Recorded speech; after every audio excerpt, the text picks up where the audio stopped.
ஜெபம். அன்பின் தகப்பனே, உம்மை நன்றியோடு துதிக்கிறோம் அப்பா. ஸ்தோத்தரிக்கிறோம், நன்றி செலுத்துகிறோம். உம்முடைய அன்புக்காக, உம்முடைய கிருபைக்காக, உம்முடைய இரக்கங்களுக்காக நன்றி அப்பா. சகல சத்தியத்திற்கு நேராக எங்களை வழி நடத்துகின்ற சத்திய ஆவியானவரே, சத்தியத்தை ஆண்டவராகிய இயேசு கிறிஸ்து சிலுவையில் எங்களுக்காக செய்து முடித்த யாவற்றையும் எங்களுக்கு நீர் கற்றுக் கொடுக்கிறதற்காக நன்றி. அதில் வழி நடத்துகிறதற்காக நன்றி. கிறிஸ்துவுக்குள்ளான எங்களது அடையாளத்தை, அதிகாரத்தை, இடத்தை, பரிபூரணத்தை எங்களுக்கு நீர் கற்றுக் கொடுத்து கொண்டிருக்கிறீரப்பா. நன்றி செலுத்துகிறோம். வார்த்தையாக நீர் கடந்து வருகிறதற்காய் நன்றி. உம்முடைய வார்த்தையை நீர் அற்புதங்களினாலும் அடையாளங்களினாலும் உறுதிப்படுத்துகிறதற்காய் நன்றி செலுத்துகிறேன். என்னை முழுமையாக அர்ப்பணிக்கிறேன். இயேசுவின் மூலம் ஜெபிக்கிறேன் நல்ல பிதாவே, ஆமேன். Praise the Lord. ஹல்லேலூயா. நன்றி இயேசுவே. கிறிஸ்துவுக்குள் ஒரு விசுவாசி பரிபூர்ணமாக இருக்கின்றார் என்ற சத்தியத்தை வேத வசனங்களின் அடிப்படையில் நாம் தியானித்து கொண்டிருக்கிறோம். கிறிஸ்துவை மரித்தோரிலிருந்து எழுப்பின வல்லமையுள்ள ஆவியானவர் ஒவ்வொரு விசுவாசியின் ஆவியிலும் என்றென்றைக்குமாக தங்கி இருக்கிறார். தமது உயிர்ப்பிக்கும் வல்லமையோடு ஒரு விசுவாசியின் வாழ்வில் தேவனுடைய வார்த்தைகளை, வழிகளை, விருப்பத்தை உணர்த்துகின்றவராக, வழி நடத்துகின்றவராக, விருப்பத்தை உண்டாக்குகிறவராக, அதில் செயலாற்றுகிற வல்லமையை வெளிப்படுத்துகிறவராக அவர் காத்து கொண்டிருக்கிறார். உயிர்ப்பிக்கும் வல்லமையானது ஒரு விசுவாசியின் இடத்தில் சுய கட்டுப்பாட்டை வெளிப்படுத்த காத்து கொண்டிருக்கிறது. வாசிக்கலாம். கலாத்தியர் 5:22-23. ஆவியின் கனியோ அன்பு, சந்தோஷம், சமாதானம், நீடிய பொறுமை, தயவு, நற்குணம், விசுவாசம், சாந்தம், இச்சையடக்கம், இப்படிப்பட்டவைகளுக்கு விரோதமான பிரமாணம் ஒன்றுமில்லை. ஆவியின் கனியோ அன்பு, சந்தோஷம், சமாதானம், நீடிய பொறுமை, தயவு, நற்குணம், விசுவாசம், சாந்தம், இச்சையடக்கம். இந்த இச்சையடக்கம் என்பது ஒரு மொழிபெயர்ப்பில் செல்ஃப் கண்ட்ரோல், சுய கட்டுப்பாடு என்ற வார்த்தையை கொடுத்திருக்கின்றது. இந்த சுய கட்டுப்பாடு எதனால் முக்கியத்துவம் வாய்ந்தது என்றால், இந்த சுய கட்டுப்பாடு உங்கள் உணர்வுகளை ஆளுகை செய்வதாக இருக்கிறது. உங்களது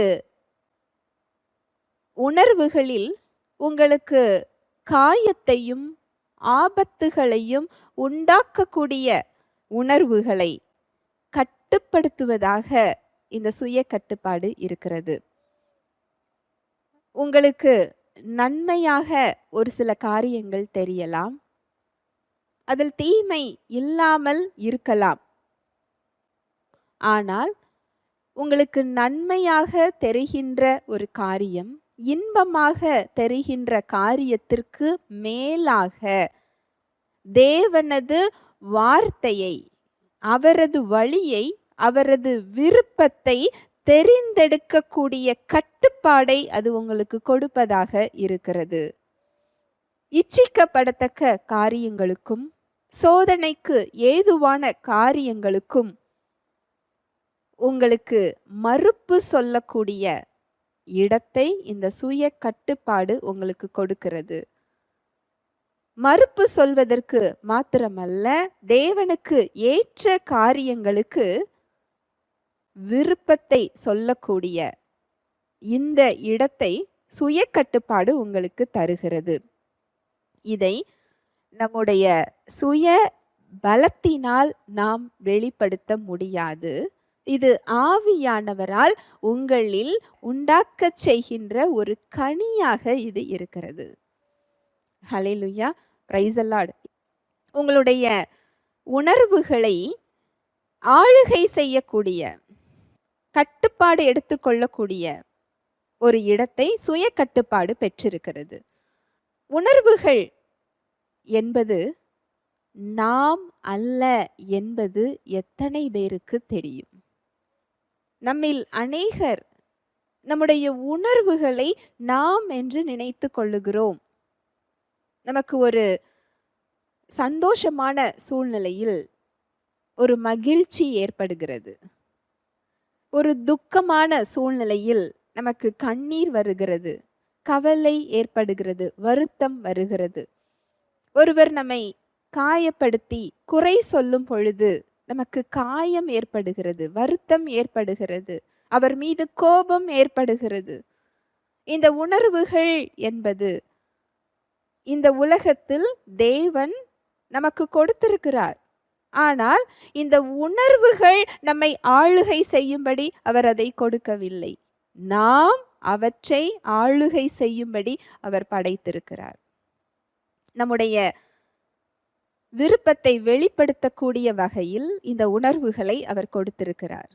நாம் அனுபவிக்கக்கூடிய வகையில் அவர் கொடுத்திருக்கிறாரே தவிர அவைகள் நம்மை ஆளுகை செய்கின்ற விதமாக அவர் கொடுக்கவில்லை. தேவன் ஒரு விசுவாசிக்கு வைத்திருக்கின்ற வாழ்வு இதுவல்ல. இன்றைக்கு அநேக விசுவாசிகள் நம்மை சுய பரிசோதனை செய்து கொண்டால், ஒவ்வொரு சூழ்நிலைகளையும் நாம் திரும்பி பார்த்தால் அந்த உணர்வுகள் நம்மை ஆளுகை செய்திருக்குமே தவிர நாம் அவற்றை ஆளுகை செய்திருக்க மாட்டோம். நம்முடைய ஆதி பெற்றோர் ஆதாம் ஏவாள் விழுந்து போன காரணமே அதுதான். அந்த இச்சிக்கப்படத்தக்க அழகான கண்களுக்கு இச்சையை உண்டாக்கக்கூடிய அந்த கனியை பார்த்தவுடன் அது வேண்டும் என்ற ஆசையை அது கொடுக்கிறது, அந்த உணர்வை அது தூண்டுகிறது. அங்கு ஏவாள் தன்னுடைய உணர்வுக்கு அவர் அங்கு செவி கொடுத்தாரா? இல்லை என்றால் அதை சாப்பிடக்கூடாது என்ற தேவனுடைய வார்த்தைக்கு அவர் செவி கொடுத்தாரா? அவர் தெரிந்தெடுத்தது அந்த உணர்வுகளை அவர் அங்கு தெரிந்தெடுக்கிறார். அது பார்ப்பதற்கு அழகாக இருக்கிறது, இச்சிக்கப்படத்தக்க விதமாக இருக்கிறது. அது கொடுக்கின்ற நன்மையோ நான் தேவனை போல் மாறிவிடுவேன். அந்த உணர்வுகள் எப்பொழுதுமே தேவனிடத்திற்கு நேராக நம்மை அழைத்து செல்லாது. தேவனுடைய வழியில் அது செல்ல அனுமதிக்காது. ஏனென்றால் இந்த உணர்வுகள் மாம்சத்திலிருந்து வெளிப்படுகிறது. மாம்சத்துக்கு ஏற்ற காரியங்கள் தேவனுக்கு விரோதமாக செயல்படக்கூடியவை. நாம் கலாத்தியரில் நாம் வாசித்தோம், மாம்சம் ஆவிக்கு விரோதமாகவும் ஆவி மாம்சத்துக்கு விரோதமாகவும் ஒன்றை ஒன்று இச்சிக்கிறது, விரோதமாக அது செயல்பட்டு கொண்டிருக்கிறது. அப்படி என்றால் நம் உணர்வுகளின் அடிப்படையில் எப்படி நம்முடைய வழிகளை தேர்ந்தெடுக்க முடியும்? உணர்வுகளின் அடிப்படையில் எப்படி நாம் தீர்மானங்களை எடுக்க முடியும்? உணர்வுகளின் அடிப்படையில் நாம் சென்றோம் என்றால் தேவனுடைய சிறந்ததில் ஆவிக்கேற்ற காரியத்தில் ஆவிக்கேற்ற வழிமுறையில் நாம் எப்படி நடக்க முடியும்? அதற்கு தான் தேவன் நம்முடைய ஆவியில் சுய கட்டுப்பாடு என்ற இயல்பை அவர் கொடுத்திருக்கிறார். ஹல்லேலூயா, பிரைஸ் தி லார்ட். இந்த உணர்வுகள் நம்மை காயப்படுத்துவதோடு மாத்திரமல்ல, நம்மை ஒரு ஆபத்தில் சிக்க வைப்பதாகவும் அது இருக்கிறது. தேவன் நமக்கு நியமித்திருக்காத அழிவுக்கு நேராக நம்மை நடத்தி செல்கிறதாக இருக்கிறது. நீங்கள் சிறைச்சாலையில் தண்டனை அனுபவிக்கின்ற நபர்களிடத்தில் சென்று விசாரித்தோம் என்றால் அவர்கள் சொல்லுகின்ற ஒரு காரியம், அந்த ஒரு நிமிட கோபத்தில் நான் என்ன செய்கிறேன் என்று தெரியாமல் நான் செய்துவிட்டேன். அந்த இடத்தில் நான் அமைதியாக இருந்திருந்தால் இந்த இடம் எனக்கு வந்திருக்காது. எத்தனையோ நபர்களின் மனக்குமுறல் இதுவாக இருக்கும், வருத்தம் இதுவாக இருக்கும். அந்த இடத்தில் நான் அமைதியாக இருந்திருக்கலாமே, அந்த இடத்தில் நான் வார்த்தைகளை பேசாமல் இருந்திருக்கலாமே, அந்த ஒரு காரியத்தை நான் செய்திருக்காமல் இருந்திருக்கலாமே. அது இச்சையாக இருக்கலாம், பாவ காரியங்களாக இருக்கலாம், ஒருத்தருக்கு தீங்கு விளைவிக்கக்கூடிய காரியமாக இருக்கலாம். அதனுடைய மூல காரணம் என்னவென்றால் இந்த உணர்வுகள். இந்த உணர்வுகள் நம்மை ஆட்கொள்ளுவதினால் அதன் அடிப்படையில் நாம் தீர்மானம் எடுத்து செயல்படுகிறோம். இந்த சுய கட்டுப்பாடு இந்த உணர்வுகளை ஆளுகை செய்கிறதாக இருக்கிறது.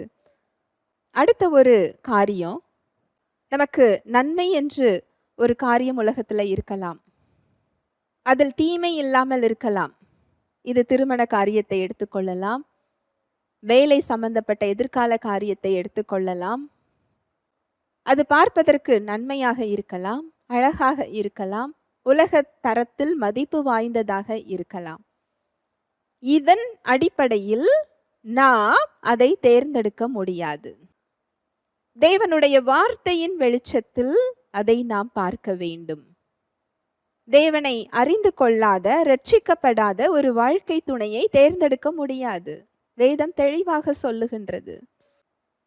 அது எவ்வளவுதான் படித்திருந்தாலும், பட்டம் பெற்றிருந்தாலும், அந்தஸ்து இருந்தாலும், அந்த இடம் வேதத்தின் அடிப்படையிலான வழி இல்லை. இந்த இடத்தில் நமக்கு ஒரு சுய கட்டுப்பாடு இருந்தால்தான், அது நன்மையாகவே இருந்தாலும், எது சரி என்றால் தேவனுடைய வார்த்தை. அதை தேர்ந்தெடுப்பதற்கான சுய கட்டுப்பாட்டை அது கொடுக்கிறது. உயிர்ப்பிக்கும் வல்லமையான ஆவியானவர், உயிர்ப்பிக்கும் ஆவியானவர் இந்த சுய கட்டுப்பாட்டை நமக்குள் வெளிப்படுத்துகிறவராக இருக்கிறார். ஒரு வேலையை எடுத்துக்கொள்ளலாம். உலக பிரகாரமாக அது ஒரு அந்தஸ்து நிறைந்த ஒரு வேலையாக இருக்கலாம், மதிப்புமிக்க ஒரு வேலையாக இருக்கலாம், வருமானமிக்க ஒரு வேலையாக இருக்கலாம். ஆனால் வார்த்தையின்படி, அது அவருடைய தேவனுடைய வார்த்தையின்படி என்னை செயல்பட வைக்கின்ற இடமாக அது இருக்கிறதா? அதற்கு எதிரான முறையில் நான் செயல்படுகின்ற இடமாக அது இருக்கிறதா? இந்த வெளிச்சத்தில் பார்க்கும் பொழுதுதான் நமக்கு தேவனுக்கு ஏற்றது எது என்று தெரியும். நாம் தேவனுடைய காரியங்களை தெரிந்தெடுப்பதற்கு இந்த சுய கட்டுப்பாடு தேவையாக இருக்கிறது. இல்லை என்றால் மாம்சமும் அதன் உணர்வுகளும் மேலோங்க ஆரம்பிக்கும். அது நம்மை காம்ப்ரமைஸ் செய்து கொள்ள வைக்கும், நம்மை கன்வின்ஸ் செய்ய ஆரம்பிக்கும். இது எல்லாரும் செய்கின்ற ஒரு காரியம் தானே, இதுல என்ன தவறு இருக்கு? இதுல தீமை இல்லையே. இந்த சுய கட்டுப்பாடு இல்லை என்றால் நாம் அதோடு ஒத்து போக ஆரம்பித்து விடுவோம், அதற்கு சாக்கு போக்கு சொல்ல ஆரம்பித்து விடுவோம், அதை செய்வதற்கான காரணத்தை தேட ஆரம்பித்து விடுவோம். இந்த சுய கட்டுப்பாட்டை நம்மில் உருவாக்குகிறவராக அவர் இருக்கிறார். வாசிக்கலாம், கலாத்தியர் 5:16. பின்னும் நான் சொல்லுகிறது என்னவென்றால், ஆவிக்கேற்றபடி நடந்து கொள்ளுங்கள், அப்பொழுது மாம்ச இச்சையை நிறைவேற்றாதிருப்பீர்கள். ஆவிக்கு ஏற்றபடி நடந்து கொள்ளுங்கள், அப்பொழுது மாம்ச இச்சையை நிறைவேற்றாதிருப்பீர்கள். ஆவிக்கு ஏற்ற வழிமுறையை தெரிந்தெடுப்பதற்கு அவர் நமக்கு விருப்பத்தை நம்மில் உண்டு பண்ணுகிறவராக இருக்கிறார். புதிய விருப்பத்தை அவர் தருகிறவராக இருக்கின்றார். அந்த சுய கட்டுப்பாட்டையும் நம்மில் உருவாக்குகிறவராக இருக்கிறார். நம்முடைய உணர்வுகளுக்கு மேலாக அந்த சுய கட்டுப்பாட்டை நம்மில் அவர் வெளிப்படுத்துகிறவராக இருக்கிறார். ஒரு நபர் நம்மை குறித்து கிரிட்டிசைஸ், அதாவது ஒரு குறை சொல்லுகிறார். நம்முடைய செயல்களை குறை கண்டுபிடித்து குற்றம் சாட்டி கொண்டிருக்கிறார். இந்த காரியங்களை, இந்த வார்த்தைகளை நம்முடைய காதில் நமக்கு கேட்கும் பொழுது, நமக்கு முன்பாகவோ நமக்கு பின்பாகவோ இந்த வார்த்தைகள் வெளிப்படுகிறது. நமக்கு வருத்தம் வரும், கோபம் வரும், பதிலுக்கு பதில் வார்த்தைகளை பேச வேண்டும் என்று தோன்றும். ஆனால் சுய கட்டுப்பாடு நம்மிடத்தில் இருந்தால், அந்த கோபத்திற்கு பதிலாக அந்த சுய கட்டுப்பாடு நமக்குள் அமைதியாக இரு, இந்த இடத்தில் உன்னுடைய உணர்வுகளை வெளிக்காட்டாதே என்ற ஒரு விருப்பத்தை அது கொடுக்கும், ஒரு உணர்த்துதலை அது கொடுக்கும். அமைதியாக அந்த இடத்தில் நிற்பதற்கு ஒரு பலத்தை அது கொடுக்கும். அடுத்து சமாதானத்தோடு அந்த இடத்தை விட்டு நகரச் செய்வதற்கான வலிமையை அது கொடுக்கும்.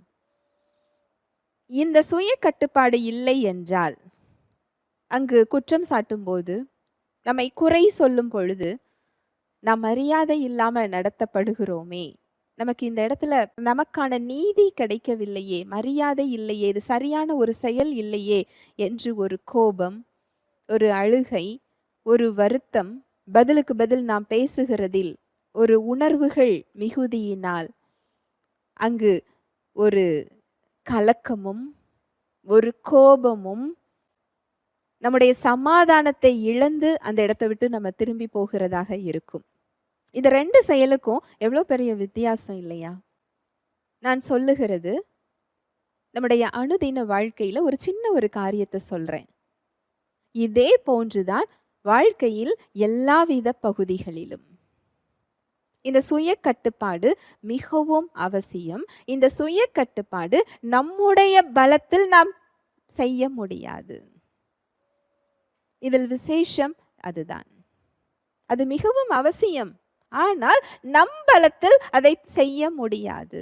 தேவன் நம் பலத்தில் அதை செய்ய சொல்லவும் இல்லை. இந்த சுய கட்டுப்பாட்டை நம்மில் உருவாக்குகிறவராக அவர் இருக்கிறார். அதுதான் ஆவியின் கனி. ஆவியின் கனியின் இயல்புகளில் ஒன்று சுய கட்டுப்பாடு. உங்கள் உணர்வுகளை ஆளுகை செய்யக்கூடிய சுய கட்டுப்பாடு. நன்மையாகவே இருந்தாலும் தேவனுடைய வார்த்தைக்கு ஏதுவாக இல்லை என்றால் அதை வேண்டாம் என்று நிராகரிக்கின்ற ஒரு கட்டுப்பாடு. தீங்கு விளைவிக்கக்கூடிய, பாவத்திற்கு நேராக இழுத்து செல்லக்கூடிய உணர்வுகளுக்கு மேலாக ஆவிக்கு ஏற்றபடி சமாதானத்தில் பிடித்து வைத்திருக்கக்கூடிய ஒரு சுய கட்டுப்பாடு. உயிர்ப்பிக்கும் வல்லமையானது இதை நம்மில் உருவாக்க காத்து கொண்டிருக்கிறது. நீங்கள் என்றைக்கு ஆவியில் மறுபடியும் பிறந்தீர்களோ அன்றைக்கே இந்த சுய கட்டுப்பாடுடன் நீங்கள் பிறந்திருக்கின்றீர்கள். உங்களுடைய ஆவிக்குரிய இயல்பு அதுதான். இது உங்களுடைய சரீரத்தை, உங்களுடைய மன தைரியத்தை, உங்கள் உணர்வுகளை நீங்கள் கட்டுப்படுத்தி ஆளுகை செய்யக்கூடிய உங்களது மனித ஆற்றல் அல்ல. பரிசுத்த ஆவியானவரால் உங்களில் உண்டாக செய்கின்ற ஒரு ஆவிக்குரிய கனி. ஹல்லேலூயா, பிரைஸ் தி லார்ட். இந்த கனியை உங்களில் உருவாக்குவதற்காக ஆவியானவர் உங்களுக்குள் காத்து கொண்டிருக்கிறார். இது ஒரு கனி. சுய கட்டுப்பாடு என்பது ஒரு கனி, ஆவிக்குரிய கனி. நாம் இதை சுய பலத்தில் தேடிக்கொண்டிருக்கிறோம்.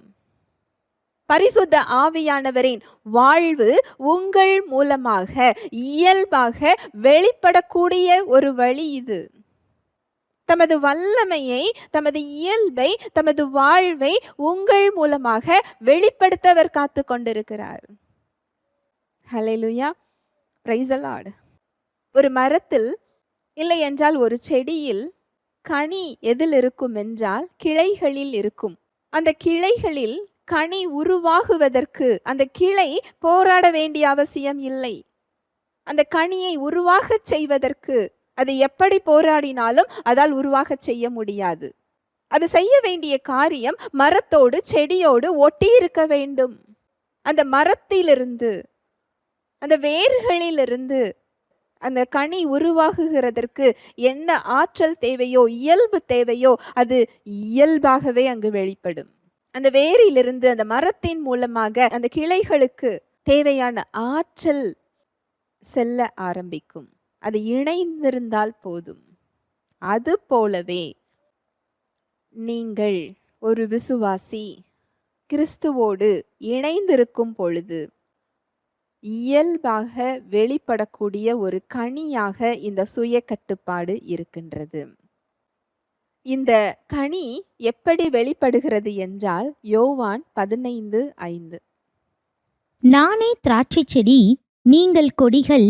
ஒருவன் என்னிலும் நான் அவனிலும் நிலைத்திருந்தால் அவன் மிகுந்த கனிகளை கொடுப்பான். என்னை அல்லாமல் உங்களால் ஒன்றும் செய்யக்கூடாது. நானே திராட்சை செடி, நீங்கள் கொடிகள். ஒருவன் என்னிலும் நான் அவனிலும் நிலைத்திருந்தால் அவன் மிகுந்த கனிகளை கொடுப்பான். என்னை அல்லாமல் உங்களால் ஒன்றும் செய்யக்கூடாது. இது ஒரு முக்கியமான ஒரு சத்தியம்.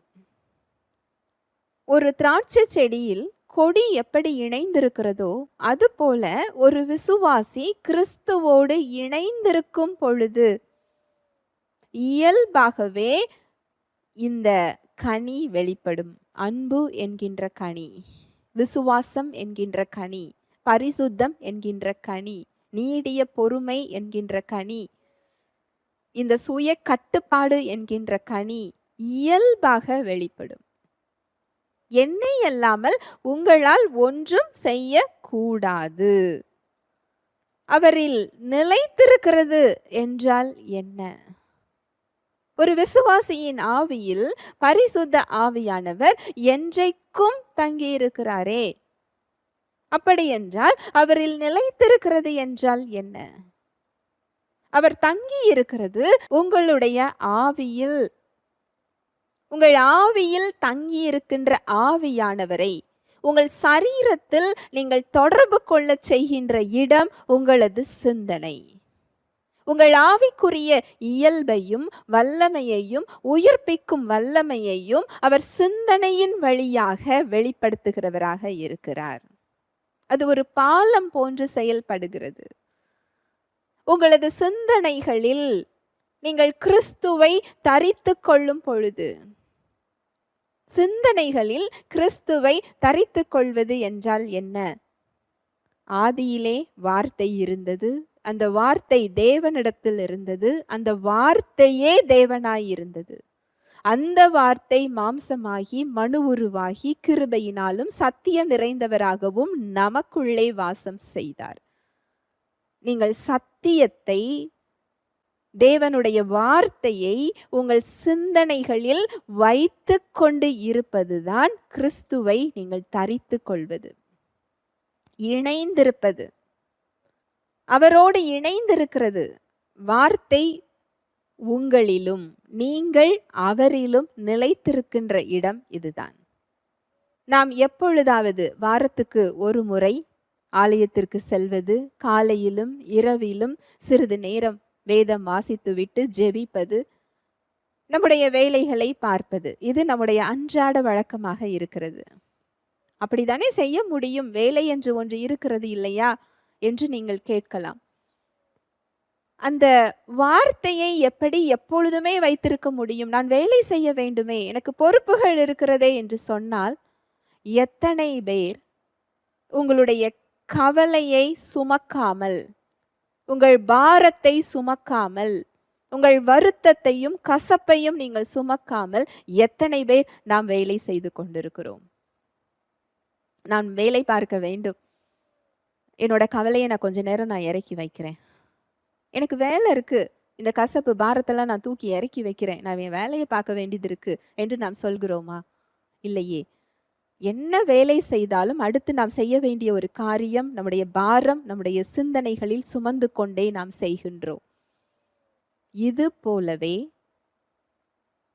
கிறிஸ்துவை உங்கள் சிந்தனையில் வைத்து கொண்டே, அவரது வார்த்தையை நீங்கள் வைத்து கொண்டே நாம் எந்த இடத்துலனாலும் நிற்க முடியும். ஒரு செடியில் இணைந்திருக்கின்ற கொடி, காலையில் நான் சிறிது நேரம் நான் இணைந்து கொள்ளுகிறேன், அடுத்து என் வேலையை பார்த்துவிட்டு இரவில் வந்து நான் இணைந்து கொள்ளுகிறேன் என்றால் அது எத்தனை கனிகளை கொடுக்க முடியும்? அடுத்த வசனம் தெளிவாக சொல்லுகிறது, ஒருவன் என்னில் நிலைத்திராவிட்டால். நிலைத்திருக்கிறது என்றால் என்ன? எப்பொழுதும் இணைந்திருக்கிறது, எப்பொழுதாவது அல்ல.